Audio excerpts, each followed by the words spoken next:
वाल्याचा वाल्मिकी झाला. पूर्वी रानात एक वाल्या कोळी नावाचा दरोडेखोर राहत होता. तो रानात एक मार्गातून येणाऱ्या जाणाऱ्या लोकांना भीती दाखवून आणि धाक दाखवून लुटायचा. त्यांचे पैसे आणि दागिने काढून घ्यायचा. त्या पैशावर आपले घर चालवायचा. त्याला एकदा नारद मुनींनी बघितले.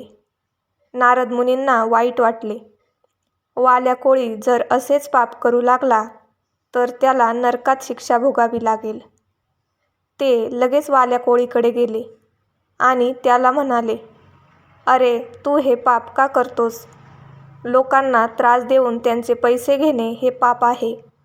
त्यावर वाल्या कोळी म्हणाला, "मी हे पाप माझ्या बायका मुलांना खायला प्यायला मिळावे म्हणून करतो."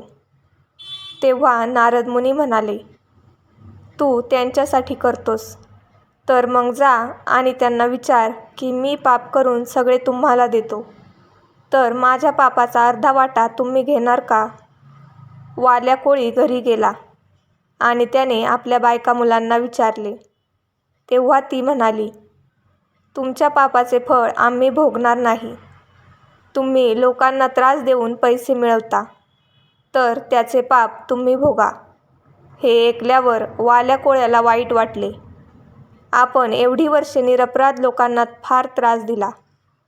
त्याला त्याच्या कर्माचा पश्चाताप झाला. तो लगेच नारद मुनींना शरण गेला आणि म्हणाला, "आपण मला क्षमा करा. या घोर पापातून मला मुक्त करा."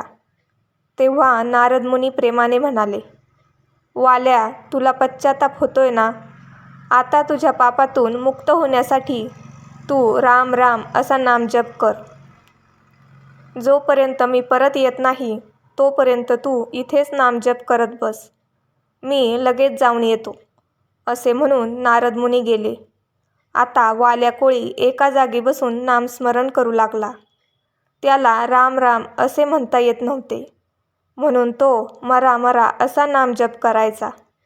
पण तो नामस्मरण फार मनापासून करत होता. असे करता करता 1 दिवस गेला, 4 दिवस गेले, 1 आठवडा झाला, तरी वाल्या कोळी नामस्मरणच करत होता.